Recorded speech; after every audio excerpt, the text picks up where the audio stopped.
Et ce matin, je vous invite à lire avec moi dans l'évangile de Jean, chapitre 12, versets 1 à 8. Évangile de Jean, chapitre 12, versets 1 à 8. Le thème de ce matin, parfume le corps de Jésus. Parfume le corps de Jésus. Nous lisons, 6 jours avant la Pâque, Jésus arriva à Béthanie, où était Lazare, qu'il avait ressuscité. Là, on lui offrit un repas. Marthe servait et Lazare était parmi ceux qui se trouvaient à table avec lui. Marie prit un demi-litre d'un parfum de nard, pur, très cher. On a parlé de nard tout à l'heure, dans un don spirituel. En versa sur les pieds de Jésus et lui essuya les pieds avec ses cheveux. La maison fut remplie de l'odeur du parfum. Un de ses disciples, Judas l'Iscariote, fils de Simon, celui qui allait le trahir, dit, pourquoi n'a-t-on pas vendu ce parfum 300 pièces d'argent pour le donner aux pauvres? Il disait cela non pas parce qu'il se souciait des pauvres, mais parce que c'était un voleur. Et comme il tenait la bourse, il prenait ce qu'on y mettait. Jésus dit alors, laisse-la. Elle a gardé ce parfum pour le jour de mon ensevelissement ou enterrement. En effet, vous avez toujours les pauvres avec vous, tandis que moi, vous ne m'aurez pas toujours. Amen. Parfume le corps de Jésus. Premier point, nous sommes à Béthanie. Jésus est invité à un repas. C'était un repas de sabbat. Nous sommes dans un jour de sabbat, qui chez les Juifs commence le vendredi à 18h et se termine le samedi à 18h. C'est un jour de fête. Et Jésus est invité avec ses apôtres à prendre ce repas avec Lazare, Marie et Marthe. C'est une famille qui recevait souvent Jésus chez elle, puisque cette ville est à environ 3 km de Jérusalem. On dirait aujourd'hui que c'est la banlieue de Jérusalem. C'était le dernier repas ou sabbat de Jésus. Parce que quelques jours après, il va être arrêté, jugé, condamné et crucifié. Nous sommes en présence d'un repas familial, mais des amis sont également invités et Jésus est présent. La Bible précise que nous sommes à 6 jours avant la Pâque. Le chiffre 6, c'est le chiffre de l'homme. Jésus est au milieu des hommes, les hommes qui sont dans leur impossibilité, leurs limites, et c'est lui qui va leur apporter les solutions pour les sauver. Il est parlé aussi de Pâques. La Pâque parle de la résurrection de Jésus. Tout peut sembler être mort autour de nous, mais Jésus est vivant pour nous donner la vie. Et la grâce va commencer à la mort et à la résurrection de Jésus. Une nouvelle ère va être inaugurée parce que Christ veut vraiment sauver l'homme qui est le 6. Ce matin, mon frère, quelles que soient tes limites, en tant qu'homme, ta fragilité, Jésus a prévu une solution pour toi. Te relever, t'aider et accomplir son œuvre parfaitement en toi. Un des dons disait que tu es immobilisé par le Seigneur, pas pour te perdre, mais pour te former et te façonner. Faire de toi une perle. Le Seigneur est là et il agit avec sagesse et avec amour. Béthanie. Béthanie, signifie la maison du pauvre. Dans cette maison du pauvre, qui est souvent la nôtre, Jésus est présent. Et quand Jésus est présent, il nous accorde sa richesse. Amen. C'est lui qui nous donne la victoire sur toutes nos pauvretés. Jésus est présent ce matin dans ce lieu pour te dire que pour toi aussi, il est la solution. Il est celui qui peut t'apporter la paix, la joie et le bonheur. Béthanie signifie également maison d'affliction ou de l'affligé. Et des fois, pour ne pas dire souvent, la vie nous afflige. Nous avons des épreuves, des combats et des luttes. Mais Jésus demeure la source de notre joie. La source de notre victoire. Que ce matin, il change nos afflictions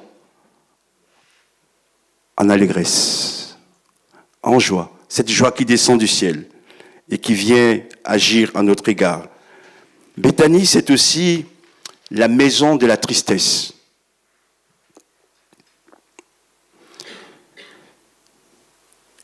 Est-ce qu'il y a quelqu'un parmi nous ce matin qui n'a jamais été triste? Qui lève la main.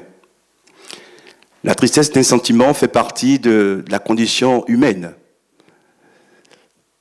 Mais une chose est d'être triste, une autre est de demeurer toujours triste. Jésus, dans sa puissance et sa grâce, vient changer nos tristesses en joie. Que ce matin, du haut du ciel, Jésus te communique sa joie, sa force et sa puissance. Alléluia. Merci mon Dieu. Quand Jésus est présent, il change le mal en bien. Tout ce qui nous heurte, il vient agir pour nous guérir, nous restaurer et nous libérer. Que son nom soit béni. Jésus est la résurrection. Jésus est la vie. Si vous lisez le chapitre 11, vous remarquerez que Jésus, dans ce texte, a ressuscité Lazare. Et c'est Lazare est au repas avec Jésus. Jésus est la vie, mais il est aussi la résurrection. Autrement dit, il a puissance, autorité sur ce que nous sommes, l'être vivant, mais il a aussi puissance et autorité sur la vie. Deuxième point, Jésus honoré par Marie. Pendant le repas, Marie prit un demi-litre de nard pur, très cher. Elle va l'offrir à Jésus. Son prix, le prix de ce parfum, 300 pièces d'argent. C'est le salaire d'un ouvrier, salaire annuel d'un ouvrier. Aujourd'hui, on nous diront 16 200 € environ. C'est quand même une somme importante. Cette femme qui recevait souvent Jésus dans leur maison avec Marthe et Marie a pu se procurer ce parfum très apprécié et cher. Elle l'a fait sûrement pendant plusieurs mois avant de l'acheter. Mais ce qu'on remarque ici, frères et sœurs, c'est que ce parfum de grand prix est très apprécié. Elle va l'utiliser pour parfumer les pieds de Jésus, le corps de Jésus.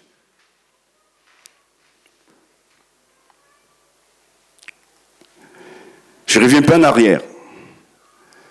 C'est un art pur qu'elle offre à Jésus. Pur par de l'authenticité, d'être authentique. Frères et sœurs, ce que Dieu attend de nous aussi, lorsque nous lui offrons nos sacrifices, que nous puissions le faire de tout cœur, avec un cœur pur. Offrons à Dieu ce qui est pur, parce que Dieu est pur. Et cette femme, à son niveau, fait cela, pour nous montrer que Dieu attend que nous puissions lui offrir nos vies dans la vérité et la pureté. Jésus est roi, il voit tout, il sait tout. Et il veut trouver au milieu de nous des cœurs purs qui l'adorent et qui le servent.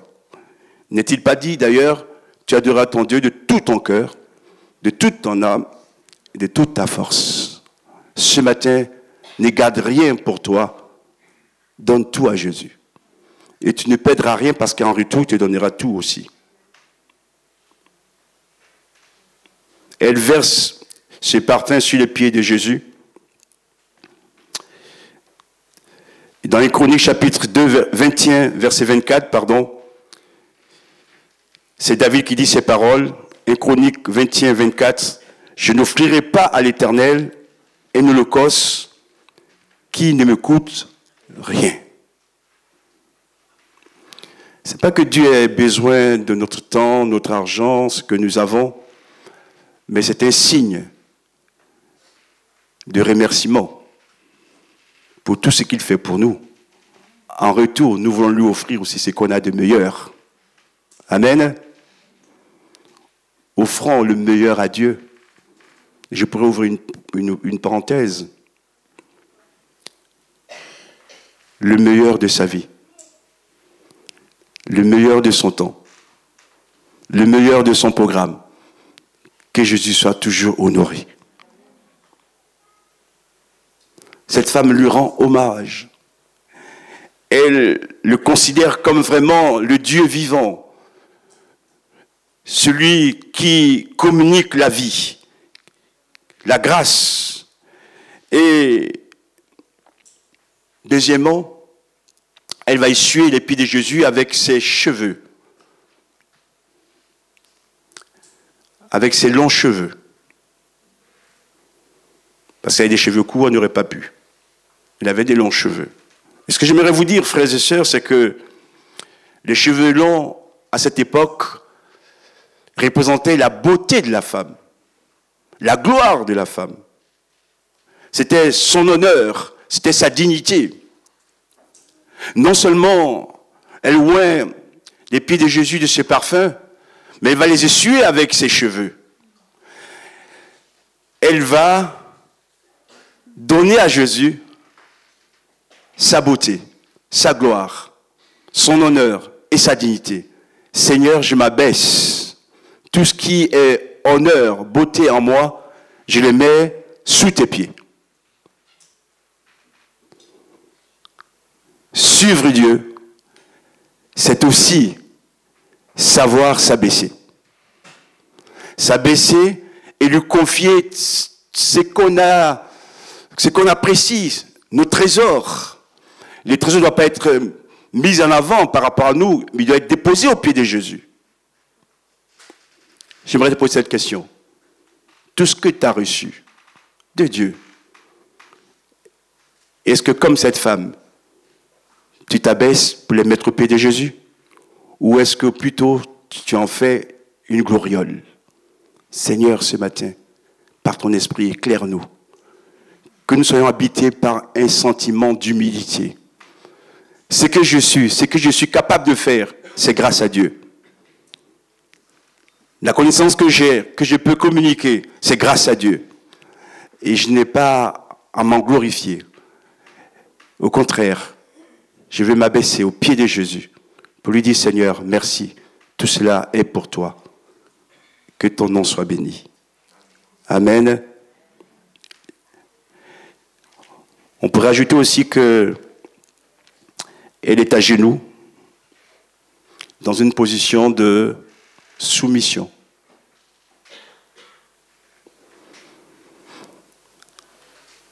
Une position de soumission. tant que, je dis ceci, on n'apprend pas à nous soumettre à Dieu, à nous soumettre à l'Esprit, nous ne pouvons pas faire des progrès. Dieu est amour, on l'a chanté, on l'a dit également, je l'ai dit moi aussi. Mais Dieu attend de nous une soumission, pas à un homme, mais une soumission à sa personne. Quand on est soumis à Dieu,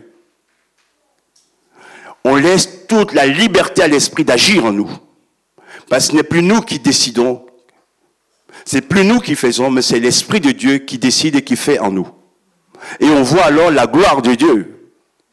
Ce matin, mon frère, où en es-tu de ta soumission vis-à-vis de la parole de Dieu, vis-à-vis de la voix de Dieu? Quand Dieu te parle, qu'est-ce que tu en fais? Est-ce que tu l'écoutes et tu le mets en pratique?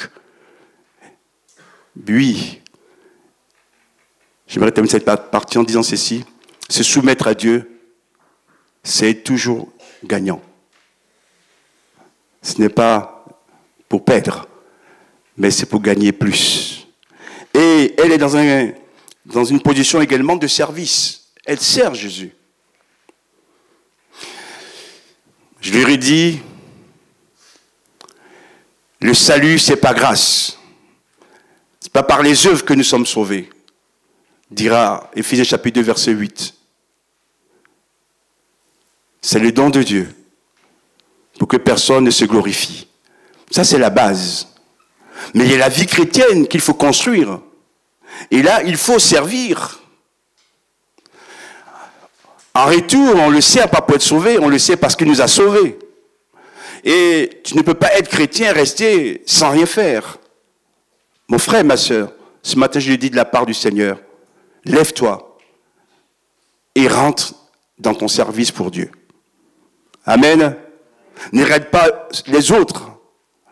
Et peu importe, dans ce temps de repas, il y avait les apôtres, il y avait Lazare, il y avait Marthe, mais Marie, elle exerçait ce qu'elle a reçu de Dieu. Et Jésus va l'apprécier. Ce matin, commence déjà par les petites choses. Et Dieu te confiera les grandes par la suite. Mais aie aussi un cœur de servante et de serviteur. Au nom de Jésus. Amen. Marie a parfumé le corps de Jésus. D'où le titre du message, parfume le corps de Jésus. Et j'ai fait cette transition. Que nous dit la Bible au sujet de l'Église?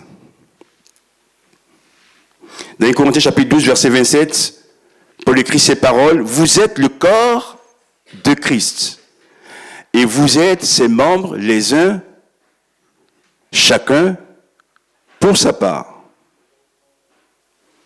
Le corps de Christ est constitué de membres. Et ce que je vais vous montrer ici, c'est que Marie, en parfumant le corps de Jésus, elle parfume le corps de Christ. Le corps de Christ, c'est l'Église. Merci de parfumer le corps de Jésus. Merci de parfumer Jésus. Mais nous devons aussi apprendre à parfumer l'Église. Amen. L'Église et Jésus ne sont pas opposés. L'Église est le corps de Jésus. Donc si Jésus est le corps, l'Église est le corps de Jésus, que tu parfumes le corps, tu parfumes Jésus. Amen. Des fois, nous, on voit les choses au niveau de Jésus. Bien sûr. Jésus, il n'est pas présent, physiquement parlant. C'est l'Église qui le représente. Et nous devons aussi apprendre à parfumer l'Église. Amen. Je vais avancer un peu plus loin dans le message. Éphésiens chapitre 1, verset 22-23. Éphésiens chapitre 1, verset 22-23. Dieu a donné Jésus comme chef suprême à l'Église. Le chef suprême de l'Église, c'est Jésus. L'Église, à l'Église qui est son corps.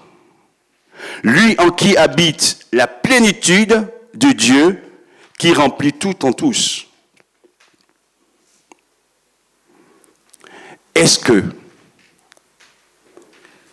quand je viens à l'église, est-ce que je viens pour la parfumer? Ou est-ce que je viens pour murmurer?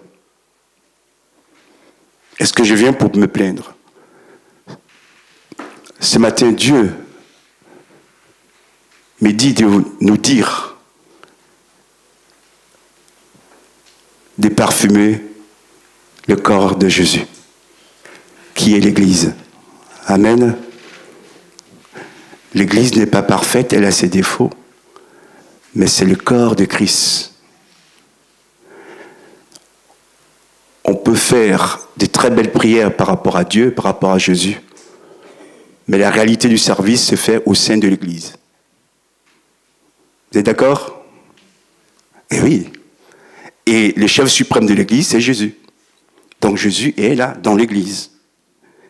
Sommes-nous prêts aussi à verser notre nard de manière pure, qui coûte cher, et de la donner à l'Église? Avant de finir la deuxième partie de ce message, j'aimerais vous faire remarquer cette réalité qu'écrit la Bible dans ce texte qu'on a lu. Il est dit que toute la maison fut remplie de l'odeur de ce parfum. Version du semeur. Le parfum qu'elle a répandu sur les pieds de Jésus, sur le corps de Jésus, a embaumé toute la maison.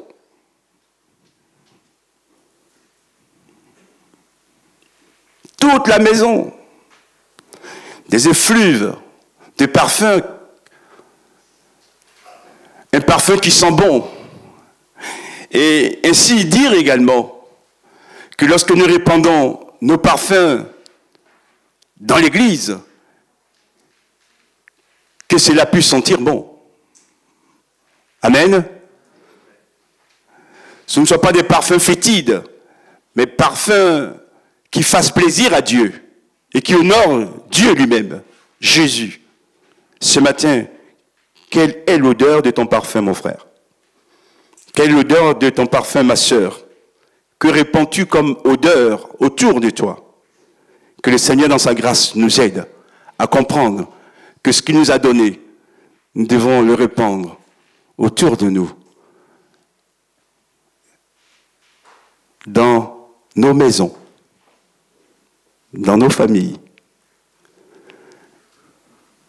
dans nos lieux de travail, partout où nous sommes. Et je vais vous expliquer.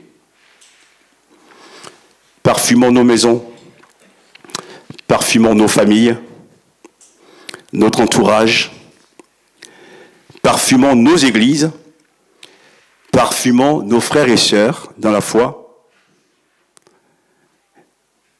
Et vous allez me dire, pasteur, je n'ai pas de parfum de nard. Je vais vous donner la solution.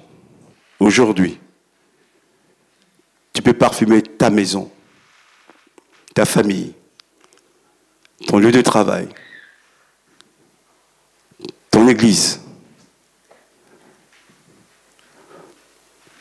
par tes prières. Les prières sont comme un parfum. Tu peux aussi utiliser la louange pour parfumer les autres. Tu peux aussi utiliser les chants pour parfumer les autres. Tu peux utiliser l'amour. Utiliser aussi la foi. Ce sont les parfums que Dieu a mis à nos dispositions pour faire du bien autour de nous. Ce matin, que dans ta maison, là où il y a la mauvaise odeur, tu puisses répandre ce parfum et que ce parfum de Dieu chasse les mauvaises odeurs de ta maison, de ta famille. Alléluia. de nos vies et que nous sentons bon pour la gloire de Dieu. Que ce parfum puisse aussi agir sur nos enfants, sur nos parents, alléluia, pour transformer l'endroit qui ne sent pas bon en un endroit qui sent bon, par le nom de Jésus. Amen. Si vous m'avez compris, frères et sœurs, dans le monde, ils sont mauvais. C'est à nous d'apporter le parfum de Christ autour de nous pour embaumer ce monde du parfum de Jésus. Seigneur, que ta grâce soit sur nos vies. Répandons partout la bonne odeur de Jésus pour le salut des âmes. Troisième point. Judas et son mauvais parfum. J'aurais pu terminer ce message ici en passant directement à la conclusion, mais c'est écrit et c'est pour aussi honorer les textes. Judas et son mauvais parfum. Dans cette histoire que je viens de vous raconter, des parfums, se cache une affaire de trahison. Quelqu'un qui vient gâcher la fête. Nous sommes le sabbat, cette femme, de sa propre initiative, oint les pieds de Jésus de ses parfums chers, purs, authentiques. Mais il y a quelqu'un, Judas, qui se donne pour un personnage important, qui va faire des remarques. C'est comme si, quand vous êtes dans une fête, alors que tout va bien, il y a quelqu'un qui vient, par ses remarques critiques, presque tout gâcher. Ça arrive, hein? Dans notre entourage. On dit, mais tout se passe bien, et qu'est-ce qui se passe là? Ne soyez pas étonnés. L'Esprit de Dieu me dit de vous dire que si dans cette fête, Judas intervient de cette façon, dans nos vies aussi, lorsque nous serons en fête, il y aura quelqu'un qui viendra pour gâcher la fête.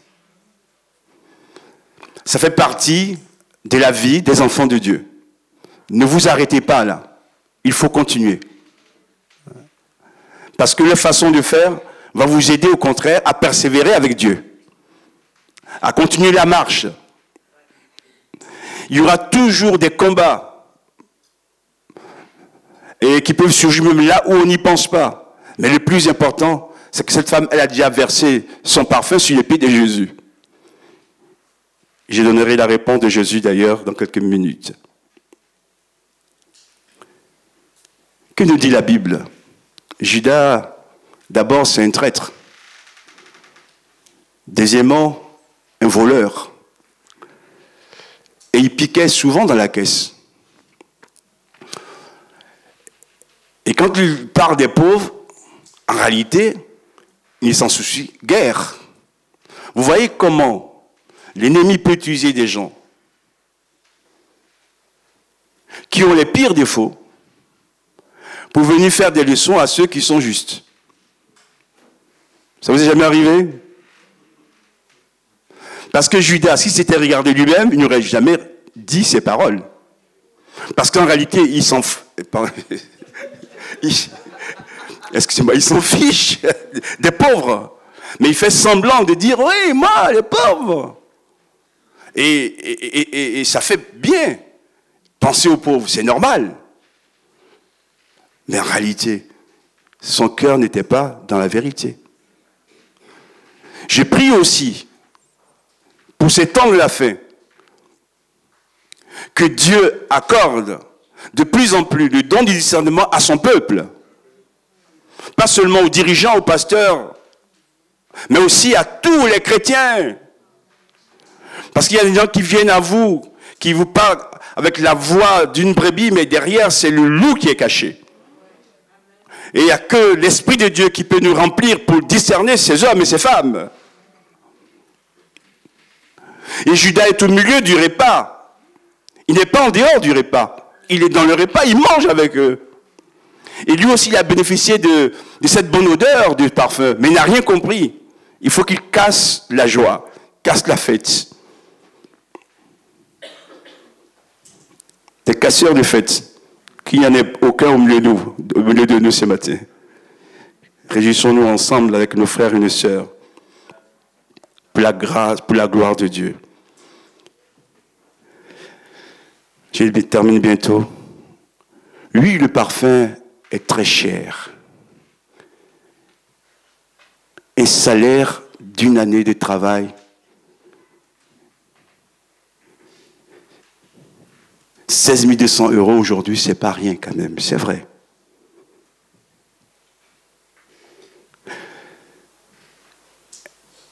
Écoutez ce que Jésus va lui répondre. Jésus lui-même prend la défense de cette femme. Je vous donne aussi un enseignement, frères et sœurs. Il y a des combats, même si nous sommes blessés, qui ne sont pas les nôtres. Laissons Jésus nous défendre. Amen. Cette femme n'intervient pas du tout. Elle laisse Jésus faire. Et Jésus, qui est la vérité, qui est la lumière, sait discerner les choses. Et il prendra toujours nos défenses quand nous sommes dans la vérité. Amen. Jésus dira à Judas, laisse-la faire. Autrement dit, ce n'est pas ton affaire. Laisse-la faire. Et ce matin, je pourrais dire à quelques-uns qui sont dans cette situation, Jésus vous laisse faire. Continuez votre service pour l'honorer. N'écoutez pas les autres. Écoutez la voix de Dieu, la voix de Jésus, et avancez. Cette femme ne s'est pas bagarrée avec Judas. C'est Jésus qui prend sa défense. Et de ma petite expérience des pasteurs, j'ai pu vous dire que dans ces affaires-là, c'est Dieu qui nous justifie. Dieu justifie ses enfants. Amen. Gardez le calme et la paix et confiez le combat au Seigneur. Laisse-la faire, car c'est pour le jour de mon enterrement ou ensevelissement qu'elle a réservé ce parfum. Marie est comme une prophétesse finalement. Par avance, elle a embaumé le corps de Jésus. Ils sont à 6 jours de la fête de la Pâque. Donc, dans quelques jours, Jésus sera arrêté. Et Marie embaume le corps de Jésus, parfume le corps de Jésus. Et ce que j'aimerais dire aussi, pour nous, par rapport à ces textes, Marie embaume le corps de Jésus vivant, c'était aussi pour l'embaumer ce corps mort. Comprenez bien ce que je dis. Embaumons le corps de Jésus vivant, mais aussi mort. Je vais plus loin. Embaumons les corps des membres de nos familles vivants, mais aussi morts. Vous comprenez? Embaumons les corps de nos frères et sœurs vivants, mais aussi morts. N'attendons pas seulement la mort pour embaumer. Pendant qu'ils sont vivants, embaumons leur corps. Embaumons nos maisons. N'attendons pas que la maison s'écroule pour venir l'embaumer. Pendant qu'elle est là, embaumons cette maison.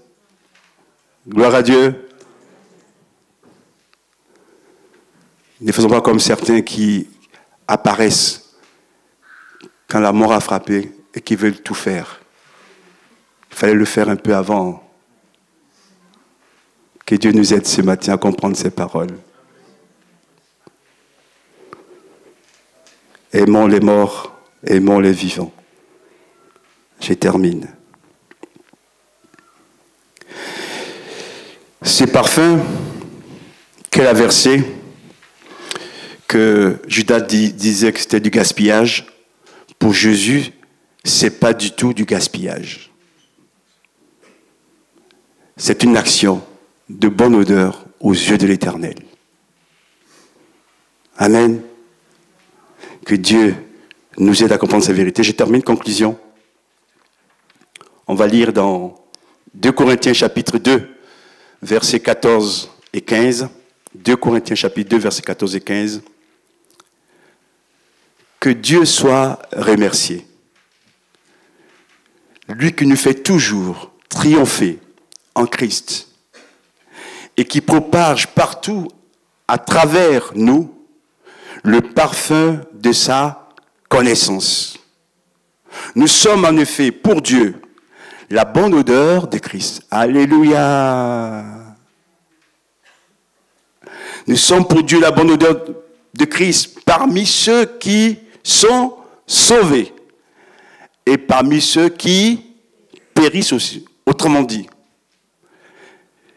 qu'ils soient sauvés ou qu'ils périssent, ce que Dieu attend de nous, que nous ayons toujours une bonne odeur. Que ma vie soit une bonne odeur pour le Christ. Que ta vie soit une bonne odeur pour Dieu. Que l'Église soit une bonne odeur pour Dieu. Et que le parfum que l'Esprit de Dieu m'a donné, je puisse le répandre autour de moi. À commencer par ma famille. Que ma maison soit parfumée. Amen. Quand je dis ma maison, je parle de manière générale. Que nos maisons soient parfumées de la présence de l'Esprit de Dieu. Que l'Église soit parfumée de la présence de l'Esprit de Dieu. Et que dans nos prières, nos louanges, nos chants, il y ait l'onction de Dieu qui soit déversée en nous. Et qu'à Dieu soit toute la gloire dans le beau nom de Jésus. Amen. Merci pour ta parole, de nous enseigner à comprendre les bases de la vie chrétienne. Et là où nous sommes passés à côté ce matin, nous demandons pardon. Nous ne voulons pas répandre autour de nous des parfums qui sentent mauvais. Bien au contraire, nous voulons répandre autour de nous du bon parfum qui fait connaître ton nom. Des parfums qui apportent la bénédiction. Je veux bénir mon frère, ma sœur ce matin. Que ton parfum, Christ, Seigneur, coule sur nos vies. Donne-nous de croire que ce que tu as prévu s'accomplira. Qu'on a besoin de nous soumettre, comme l'a fait cette femme, de te servir avec humilité. Ce matin, Esprit de Dieu, change l'atmosphère. Viens par tes effluves, nous raviver, nous ranimer, pour que nous rentrions dans un service, dans une relation authentique avec Dieu. Ce matin, là où l'ennemi est venu creuser, agir, que ton parfum atteigne cet endroit pour le transformer. Au nom puissant de Jésus. Amen.